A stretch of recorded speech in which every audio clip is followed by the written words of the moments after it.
Telugu film जगतर जनाशुना और अति लोकप्रिय हास्य अभिनेता वेणुमाधव कराजी अकाल वियोग घटी 600 अधिक फिल्म अभिनय कर सारी वेणुमाधव डिसेम्बर 30, 1974 मसीह जन्मग्रहण करते। 1996 मसीह फिल्म संप्रदायम जरिया से तेलुगु इंडस्ट्री में प्रवेश करते।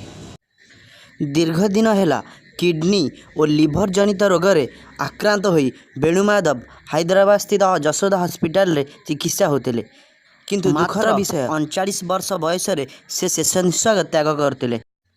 तांको मृत्युर खबर प्रसारित होला पर समग्र तेलुगु चलचित्र जगत में एक शोकर छाया खेली जाइछि।